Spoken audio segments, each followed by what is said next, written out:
3. Check, check, check. Let's see if we're live.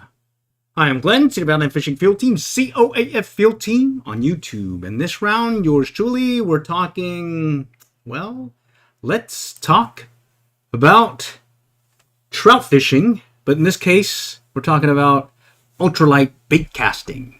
And yours truly has an affinity to using this technique, bait finesse systems fishing. And just to show you what I mean by that, I got one particular rod, this one right here. This is the Ultralight fiberglass rod from Bass Pro Shots, and it's on a Shimano Scorpion 17 BFS XG, I think it is, extra gear reel, reel. And it's been a fun one to use over the course of this past few seasons. And, well, because we want to talk about trout fishing and being able to try catching a fish or two using that technique, I got ourselves a little video here just to kind of demo some of the things that you wanna maybe take away from. So let's go over here real quick. So in this first video, I'm showing how I set my BFS reel. And what I mean by that is the reel needs to be set before you start fishing, because there's a good chance that you probably overrun or backlash your reel, and well, that kind of blows. And so I put this video together to show quickly how I set that BFS reel, or bait finesse systems reel. It also works with bait casting reels in general. And let's see, what I'm going to show in the video is right over here. I'm using a Cast King Zephyr BFS reel, and let's see, it's the one without the reel clicker, I think. And what I'm doing is I'm describing how I'm setting that reel so I can start casting some ultralight lures. In this case, we're going to be catching some bass in this case, or some bluegill, but we're prepping for that trout fishing. Looks like we got some folks joining, so thanks for joining today. Just want to give you a quick rundown as to what today's topic is. Just kind of doing a quick impromptu one. In this case, we're talking about let's go trout fishing, or let's talk about trout fishing, specifically being able to use some ultralight bait casting gear, or aka the BFS, bait finesse systems fishing technique. And that's where you use a bait casting reel that's capable of casting ultralight lures that you'd normally use on ultralight gear, specifically like a spinning reel and whatnot. In this case, I use like 1/16 ounce rooster tails and whatnot. And so in this first one, I'm showing how I set the bait casting reel, and here I'm adjusting, and you can probably see more. Oh shoot, what happened? All right, just a minute, let's just click on this real quick. all right, give me a second here while it comes back up. All right, okay, yeah, it's up. Whew, thought I lost it for a moment. Let's go check something real quick. I don't know. Okay. All right. So that was that first video talking about the bait finesse systems reel and how I prep it. Do take a look at this video. It's got some really good pointers as to how to set your bait finesse systems reel and combo in preps for casting those really light lures. Okay. Next one is, this is a video where I finally took it out, and I think this was back in Frisco Commons when they were stocking the trout there. Let's see, in Frisco, they changed it to the Warren Sports Complex last year, and that made it a lot tougher to catch a fish or two over there. But in this case, what I'm showing here is I'm using a 1/16 ounce rooster tail. I'm using a different rod. It's a Berkeley Lightning rod. And I'm using, I think it was some kind of, some braided line that was some really light pound test at least the diameter was really light, and I had cut down the amount of line on the reel so I wouldn't have to worry about too much of the back cast, or I could undo it fairly quickly. And so here I'm just showing that you can catch fish using this technique. And oh, this is just mono. Okay, I'm using mono, and you can see I don't have much line at all on the reel. And what I find is, what I find is, because I don't have as much line on the reel, I can take those backlashes out fairly quickly while I educate my thumb.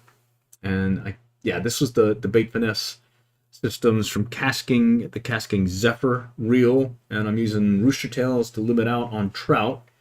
I think the big takeaway I took from this trip was, I believe this was the first trip that I took fishing with Bait Finesse style. It was a couple of years ago, and the big thing I noticed was you definitely need to adjust the reel for the different lures you're using. So one moment I was using a rooster tail, and then another moment I switched over to another rooster tail, but the feathers or the dressing was still dry, so it had a different weight. So I had to make sure I dipped it in water to make sure I had that weight that I needed. And then after that, I was able to keep casting without having all those backlashes, or at least having to deal with them. So that was the big takeaway out of this trip. And do check that out. I'll put some links in the video description after this so you can take a look at some of these. And let's see. The next one was back at the Trout Derby back at Town Lake in McKinney. And this one they'll have, I believe it's February, March of next year, they'll have it. And it's a really good derby that has well, it gets really busy, but they definitely give you an opportunity to catch a trout or two there. And in this case, what I took away from that fishing excursion was, let's see, it was the Super Duper. And I was using rooster tails, and then I switched over to Super Dupers later. I think I have another video on that. But this one I'm using rooster tails. And I'm using a slow, steady retrieve, and then later on a faster retrieve. And that definitely made a big difference. Let's see, let me make sure I got this right. Yeah, this was rooster tails. There's another one that I have where I'm using Super Dupers, and that one was more of a slower retrieve and then letting it flutter. And that helped out pretty good. Let's see. And then this last one that I want you to take away from is the Blue River in Oklahoma. I ended up taking that up there and doing some Bait Finesse ultralight bait casting for trout. And that was a good time there, using Super Dupers as well. Able to catch a few trout. Here's where I'm switching over to a rooster tail and getting them to hit as well. But eventually, I think it was the brass or gold Super Duper that ended up being the fish getter, or at least the one that worked for us. So let's see. Here's a demo where I'm using this. So casting out there, right over here in this undercut, there are some trout that are kind of coming in the pockets and whatnot, and I'm able to just kind of do this steady retrieve, and I'm just getting ready to set the hook when need be, and there it is. I've got one on the line. Alrighty, so let's see if I can show you that one again. Alright, I think that's when I went to a silver Super Duper. No, I went to a gold one, a larger size one.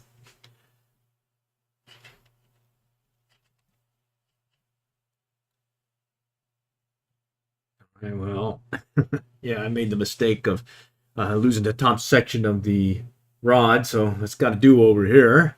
All right, so I went back to the gold, gold Super was a miss. I switched over, I think it was a silver one, and started doing well there now.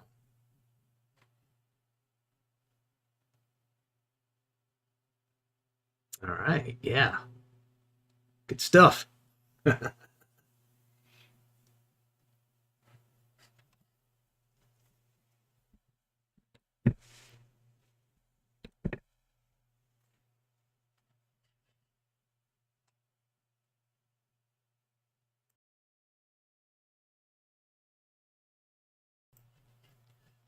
All right, and there's a limit right there. All right, so let's go switch back again. I think right here to where I'm working some inline spinner. So let's see if I can show you again what I'm doing. All right, let me run the video. Okay, so I got a steady retrieve. Not fast, not slow, just a steady retrieve. It's a 6:1 ratio, or I think it was like almost a 7:1 ratio on the on this particular one, the Shimano BFS reel. All right, that's a steady retrieve, just casting it way out there, getting some really good distance. All right. Let's go try it again. You can see definitely some swirls and whatnot out in the pond, and definitely got some fish. We just got to get them on our hook now.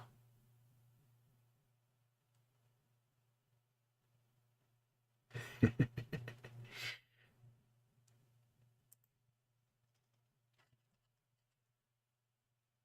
see, I wonder if I can.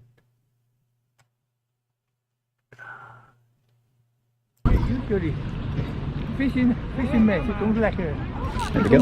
Oh, there we go. Okay, I think I got the desktop audio. You want it? Oh, It came off. All right, slow retrieve. oh my goodness. Right, bait finesse style fishing. Cool stuff.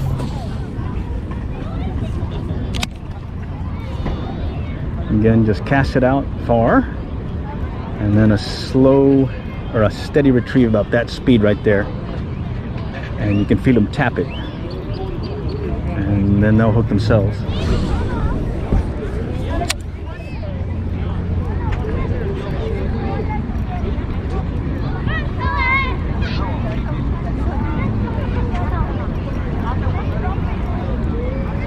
Another hit, another hit. You see that?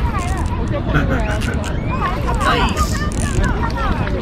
So let's go switch back to the Blue River and show you how that one turned out. Okay. So let's get that one started here real quick. Okay.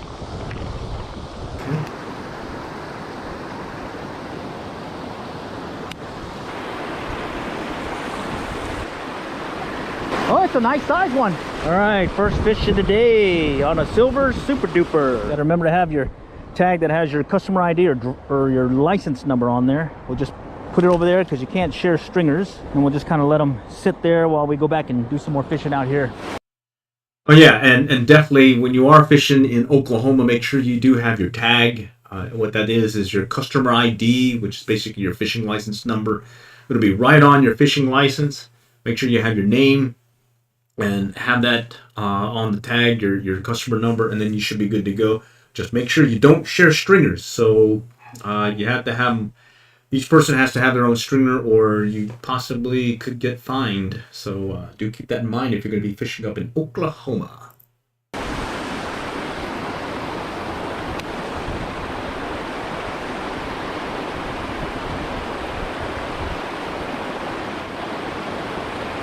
It was pretty interesting. I could feel them nipping, and I knew they were there. All right, slow retrieve. All right, let's try copper. All right, so I was just switching up the different colors just to see if one in particular was going to be hit more than the other, and it turns out I think later on it was the copper one that did the best. All right, first one on a copper super duper. Alright, this is downstream of the low water crossing Blue River, and right here you can see where I'm casting. I think I had a little arrow earlier. Alright, second one on the super duper copper. Alright, we're going to try a gold super duper. Yeah, and for some reason the super dupers were the ones to be using for this trip. Gold super duper.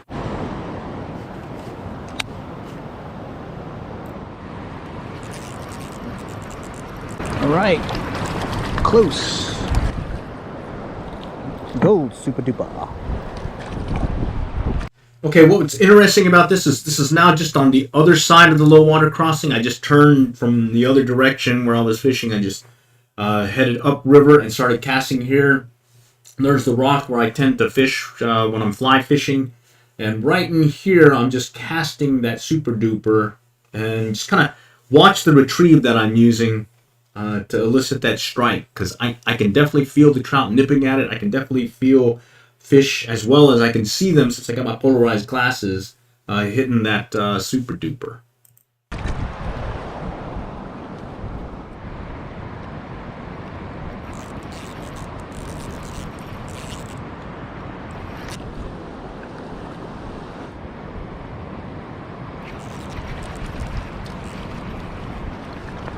Little guy.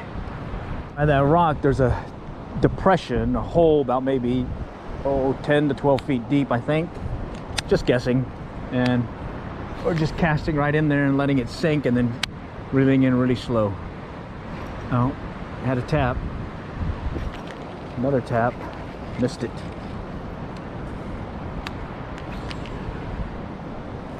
I just got to keep working that that hole. All right. And sure enough, there he is. Took it on a slow retrieve. So yeah, think about Nice one. ultralight bait casting, aka bait finesse systems fishing, where you're casting bait casting gear that can handle 1/16 ounce ultralight lures, and you'll be surprised what'll strike that ultralight lure. In this case, the trout are biting.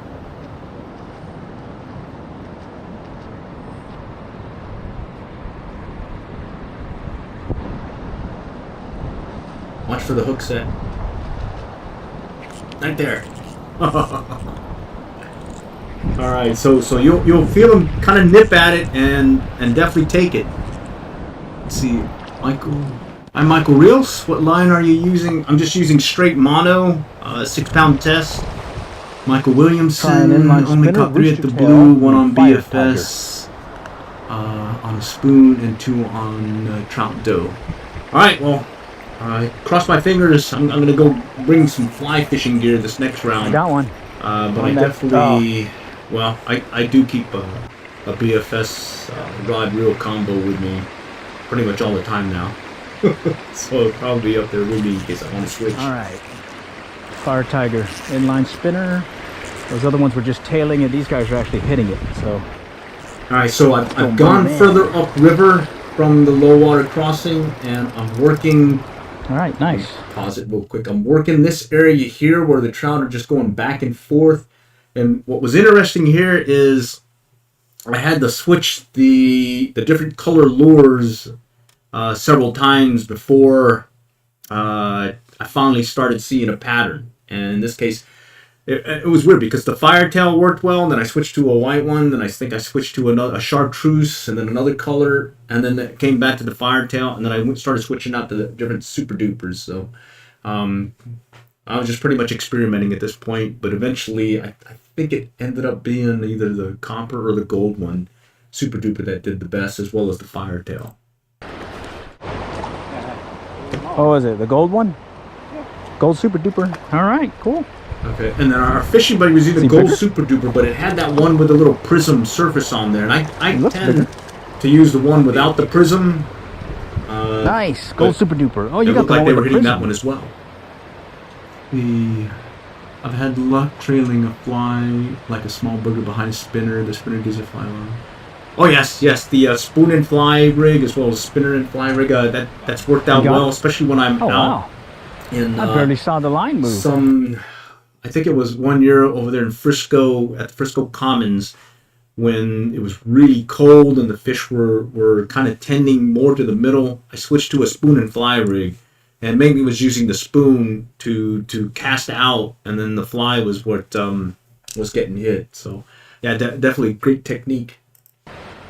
Good one to keep in your back pocket. Nice.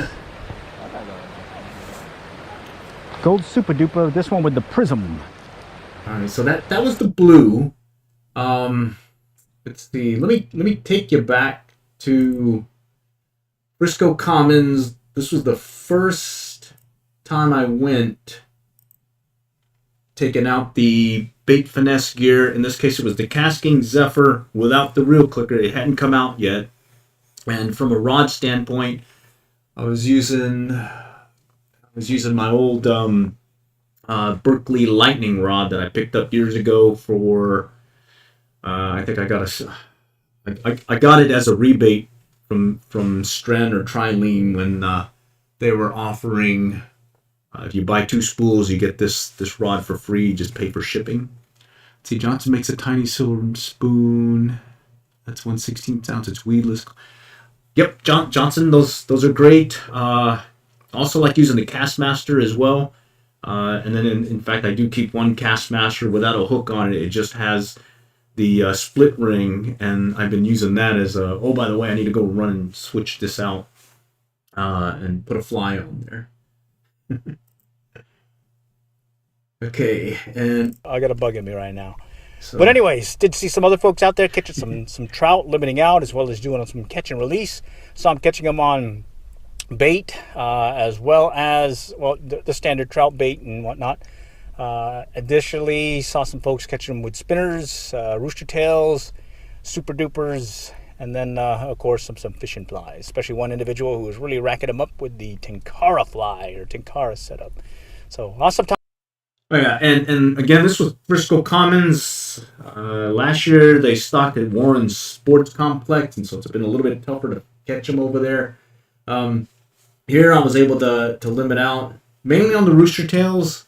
The big thing I learned from this trip was just make sure that you do adjust your reel accordingly, because there was a difference between a rooster tail that wasn't wet versus a rooster tail that I'd fish in and gain that extra weight from the water. And well, I started just dipping the rooster tail first before I even cast it, and then once I was dialed in, I didn't have any more backlashes or issues.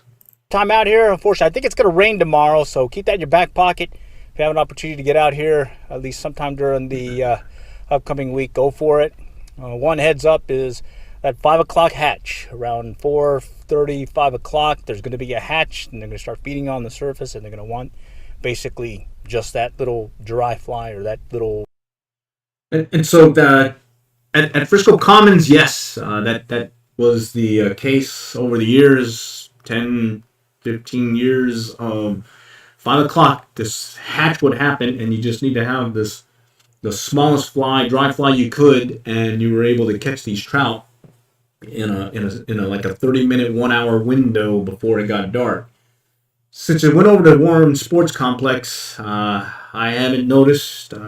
I'll pay attention this upcoming year, see how that turns out. Maybe there's that same hatch just further down the road from Frisco Commons, but maybe this something may be a little bit different there.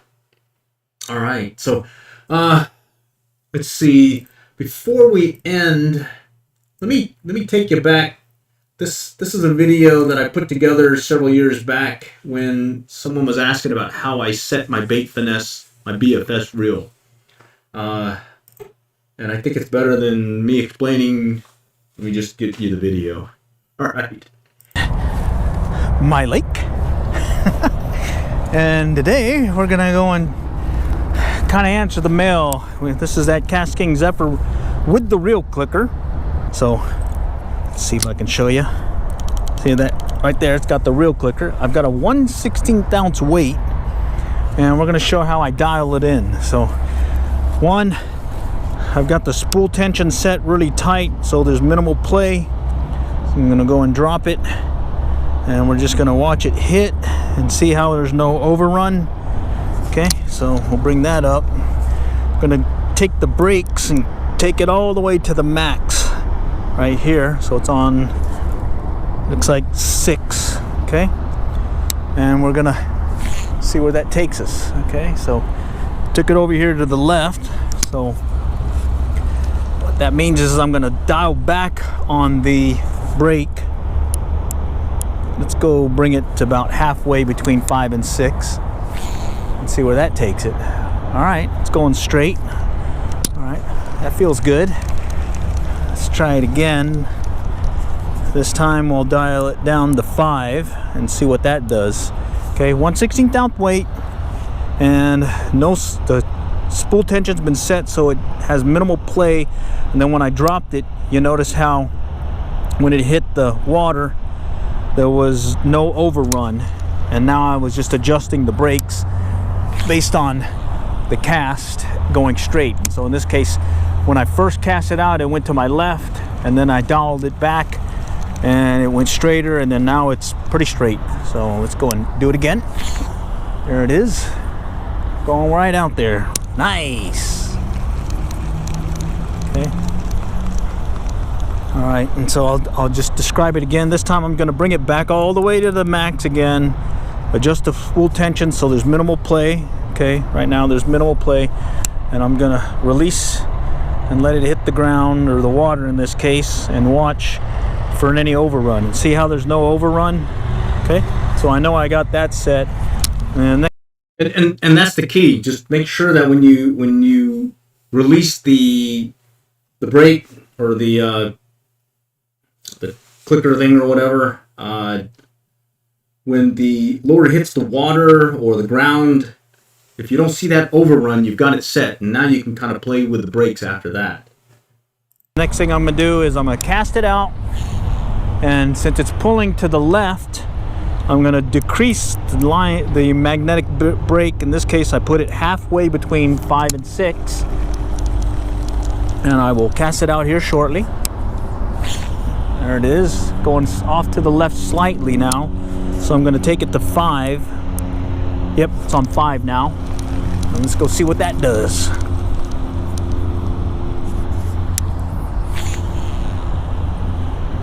Okay, it's still off to the left a little, but not as much. So I'm going to go and bring it back down again, probably just short of the 5.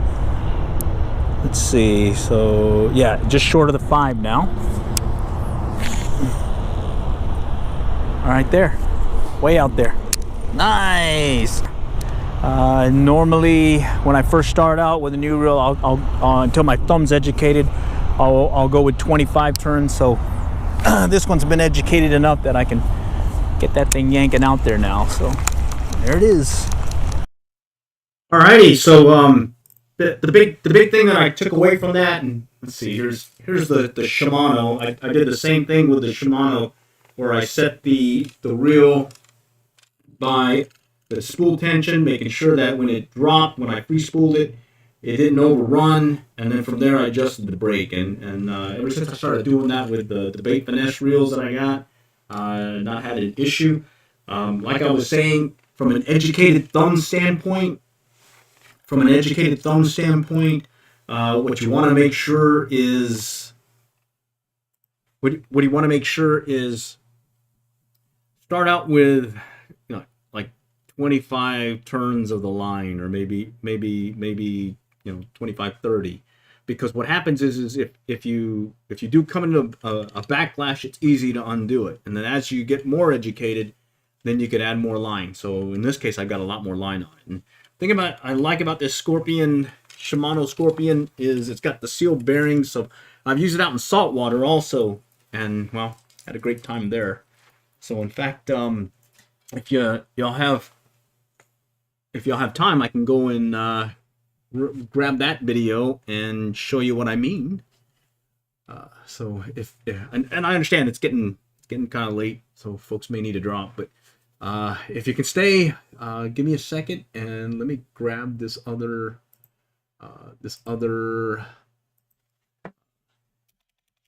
video that let's see, that shows me using it when I was catching not speckled trout but sand trout over there in Galveston. Let's see if it's here. I think it's right here.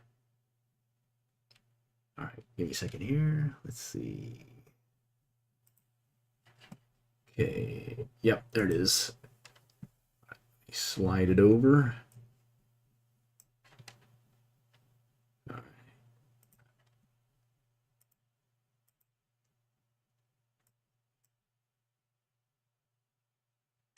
Okay. Let me turn on the video audio. All right.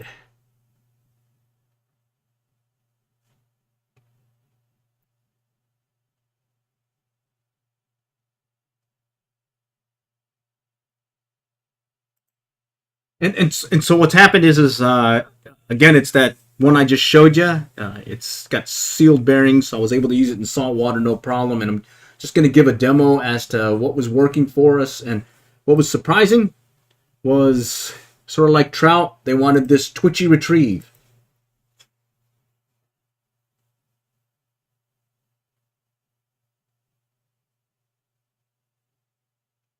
And what was cool is we were using these to catch our bait and turn around and catching sharks with them.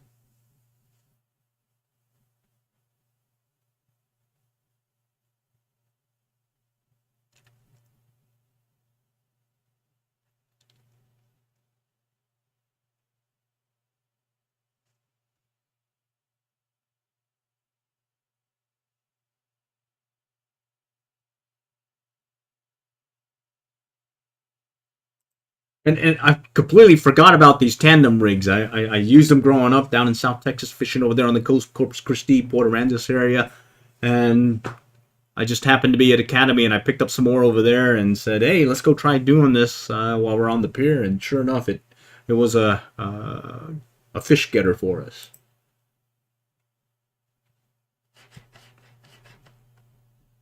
Basically a slow retrieve in, and when you feel pressure, set the hook.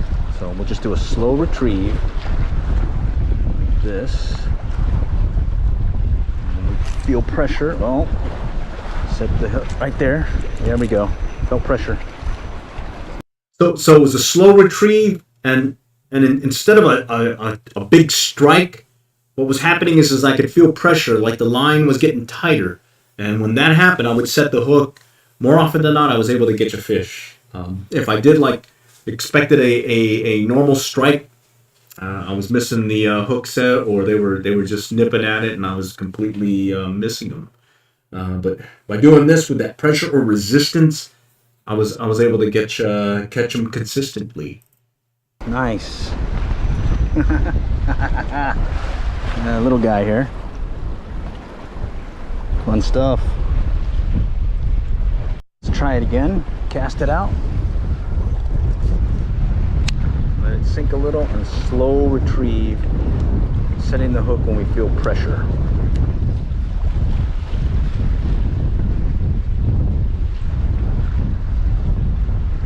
There's a, there he goes. Oh, I got him. Nice. Alrighty. Okay. I gotta call it quits here, but appreciate y'all joining today, and hopefully this format works for you. I hope to be able to come back and forth as the week progresses, or at least the month progresses, and I can give you more timely updates on what's been working for us. And cross our fingers. Temperature's gonna be cold this weekend, but yours truly is gonna hopefully gut it out and maybe get out there and, well, head to the Blue River. Maybe catch some trout. Alrighty, so that said, sorry. Oh, okay. Alright, that said, all for now. Next time, we'll catch y'all later, and good luck and good fishing.